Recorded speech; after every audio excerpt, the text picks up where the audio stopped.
Boa tarde, alunos. Tudo bem? Como vocês estão? Espero que todos estejam bem, tudo em paz, se cuidando, né? Então, essa aula, como eu tinha falado para vocês, né?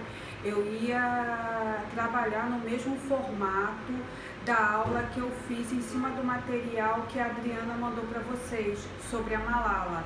Aquele primeiro material, o livro da Malala, né? Ela falou um pouco da história de vida da Malala e eu aprofundei um pouco mais.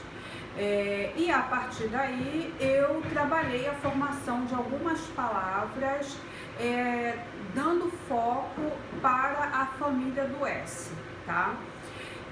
Essa aula eu vou trabalhar num segundo material que foi enviado para vocês pela Noélia, que é aquele vídeo da Frida Kahlo, aquela pintora mexicana. E aí ela mandou um vídeo, né, uma narrativa sobre a história de vida dela e tal. E eu vou aprofundar um pouquinho mais, né, sobre a história de vida dela.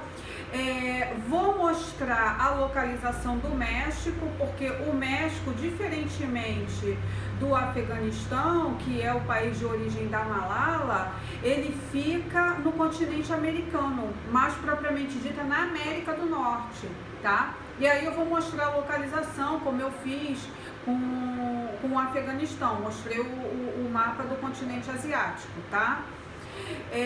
Então, falando um pouco sobre a Frida Kahlo, sobre a vida dela, né, que eu acho importante vocês saberem um pouco do que a gente está mostrando para vocês. No caso, essa figura, né, a Frida Kahlo, foi uma mexicana. Ela foi uma pintora e o trabalho dela hoje é um trabalho muito apreciado, que tem um significado cultural muito grande. Ela nasceu em 1907 no México e a vida da Frida foi marcada por acontecimentos que comprometeu muito a saúde dela. Primeiramente, com 6 anos de idade, ela teve poliomielite e essa doença deixou sequelas, né? Na Frida, ela ficou com uma perna mais curta que a outra. E por conta disso, ela adotou um vestuário para encobrir, né, esse problema que ela tinha. Então ela usava saias muito compridas, saias muito coloridas, né? E isso foi uma das marcas do visual da Frida. A Frida era filha de um fotógrafo alemão e isso contribuiu muito para ela desenvolver o dom artístico dela, porque ela acompanhava o pai, né? Quando o pai ia fazer os trabalhos, e a partir daí ela já esboçava alguns desenhos, pinturas muito simples, mas o pai tinha aquele olhar, né, artístico e já davam as orientações para Frida. O avô dela também era fotógrafo e a Frida, com 18 anos, ela sofreu um grave acidente. Ela estava num bonde e esse bonde ele foi atingido por um caminhão e uma barra de ferro atravessou a barriga da Frida e a pelvis dela, tá? Por conta desse acidente, ela ficou meses imobilizada em cima da cama, com o corpo todo engessado. E foi exatamente nesse período em que a Frida começou a focar mais na carreira dela artística, né? Que é aí que ela começou a produzir quadros, né? Retratando o cotidiano dela, o que ela conseguia ver com os olhos dela deitada na cama, né? E o que auxiliava ela era o espelho que estava em frente à cama dela. A Frida, ela casou com um um artista muito conhecido na época, ele já tinha uma projeção, né, que foi o Diego Rivera, foi o grande companheiro dela, e foi um relacionamento muito conturbado, né, de idas e vindas, mas foi o companheiro que estava com ela nos seus momentos finais. Por conta desse acidente, né, a Frida não conseguia segurar uma gravidez, ela teve 3 abortos espontâneos, então essa era a grande dor da Frida, porque o sonho dela era ser mãe, né? E como o acidente deixou sequelas no corpo dela, ela não conseguia levar a gravidez adiante. A Frida, ela viveu em um momento no México bastante conturbado, né, um período da vida dela, porque ela viveu num período revolucionário no México, então ela dizia que ela era filha da revolução. A Frida, mais próximo, né, do final da vida dela, ela teve um problema nos pés e teve que amputar os pés. Então aí ela já ficou totalmente em cima da cama, né? E ela tem uma frase muito emblemática da Frida, que ela falava, né? Pés, para que tê-los, né? Por que eu vou ter pés se eu tenho asas para voar? E eu acho que a Frida, ela representa exatamente essa imagem, né, da liberdade, do voo, né, apesar de todas as dificuldades que ela teve ao longo da vida, ela foi uma pessoa assim que adotava coisas para mostrar alegria, mostrar cor, né? Isso ficou muito evidente no vestuário dela, que ela usava roupas muito coloridas, muito floridas, ela usava bijuterias muito assim, que enfeitavam muito, né? Típicas do México, então isso foi uma marca dela, né? E aí eu vou mostrar para vocês o continente americano, aonde está o México, para vocês verem exatamente, né?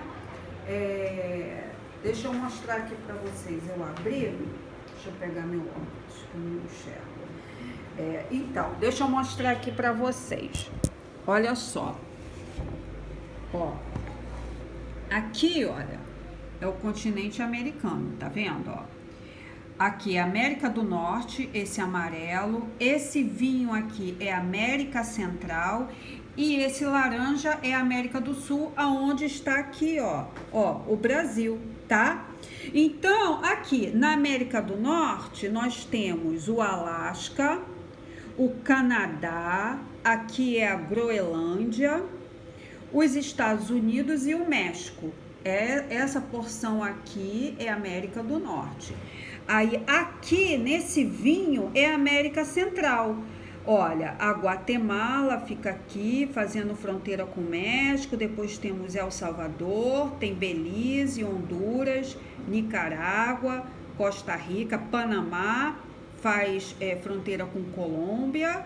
Aqui tem Cuba, que é uma ilha, né? Tem as Bahamas, que são várias ilhazinhas, República Dominicana, Porto Rico, né? E Pequenas Antilhas, que também são algumas ilhazinhas. E aqui nós temos a América do Sul, olha, onde está o Brasil. O Brasil está aqui, que é o maior país da América do Sul. Aí faz fronteira com o Uruguai, Paraguai, Bolívia, Peru, Colômbia. Apagou aqui. Voltou. Colômbia, Venezuela, Suriname, Guiana Francesa. Ele só não faz fronteira com o Chile, que fica aqui, ó, mais para cá, para o litoral, o Peru, o Equador, tá? E a Guiana aqui, tá bom? Apesar de que a Guiana ainda pega um pontinho dele aqui, tá?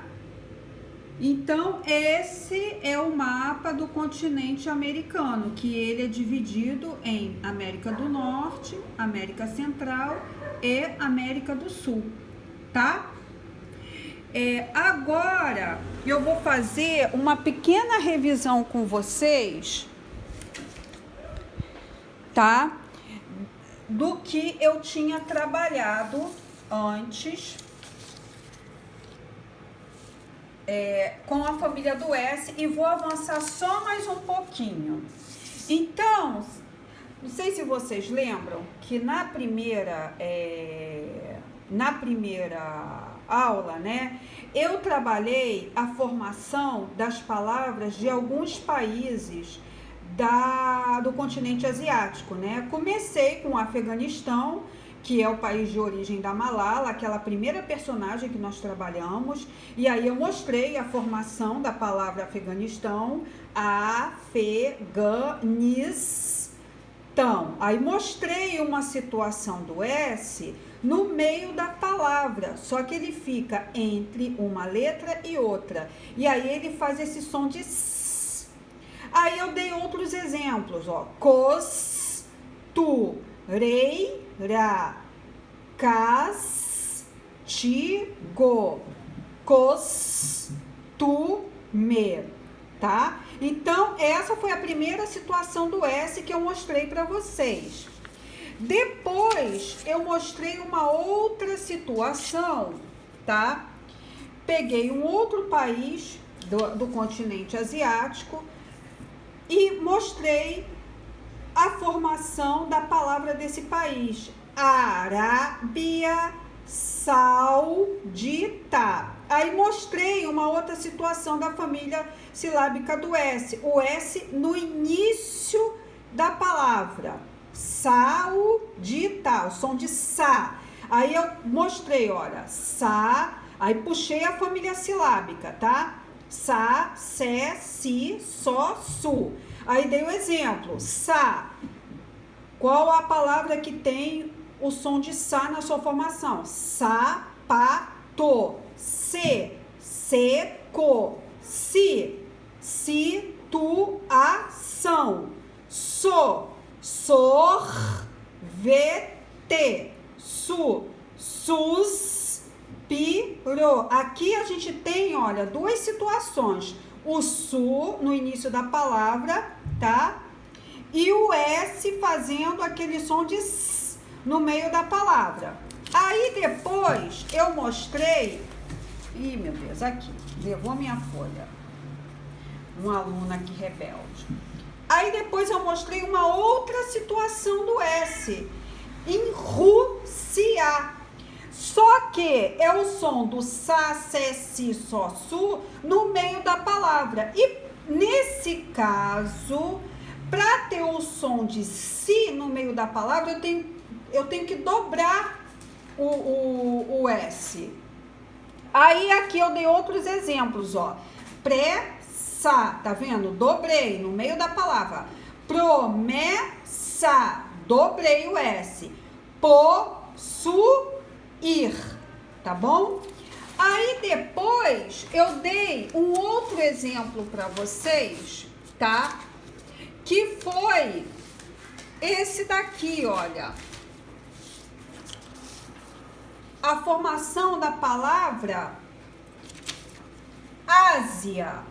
Ó, Ásia. Ó o som Z, A, Z, A. Percebem que o som do S aqui é o som do Z? Como em desafio. Desistir. Ou os aqui, ó, desistir, camisas, tá vendo? Aqui tem o S no final, esse som de S, tá? Que ele também pode aparecer no final da palavra. Aqui, peso, com S, países, perigoso, preso, presidência. Então, esses são exemplos de palavras que tem a família silábica do S na sua formação, mas só que com som de Z, como em imunização, tá? Só que imunização é com Z. Aí, agora eu vou mostrar uma outra situação para vocês. Olha essa palavra aqui, olha. Universo. Aí você me pergunta, mas professora, você não disse que a família do S no meio da palavra a gente tem que dobrar? Tem, mas só que tem algumas exceções. Vão ter palavras que na sua formação você não vai dobrar o S, como em pensei. Tá vendo que ele tem o mesmo som de o pensei, tem o mesmo som de C, como em seco, só que aqui eu não vou dobrar o S, vai ser um S só, como em defensor. Teoricamente aqui deveria dobrar, mas não dobra. Nessa palavra, na sua formação, a gente só usa um S. E aqui também, consumidor. Ele tem o mesmo, essa família aqui, ó, tem o mesmo som em suspiro no início da palavra. Só que aqui é uma exceção, a gente não vai dobrar o S, tá? Cadê a palavra aqui que eu botei? Eles somem com as minhas... Aqui, consumidor, como em, ó, possuir. Aqui eu dobrei. Aqui em consumidor eu não dobro. Aí você me pergunta, mas como é que a gente vai saber qual a palavra que dobra e qual a palavra que não dobra, com S no meio, com som de sa, sé, si, só, su? A gente vai cair naquela situação que eu falei já para vocês. Não dá para saber tudo. Não existe uma regra específica. Nós vamos ter que recorrer ao dicionário no caso de dúvida, entendeu? Se você tiver dúvida se uma palavra ela é escrita com um S ou com dois S, aí você vai ter que procurar no dicionário para tirar a dúvida. Tá certo?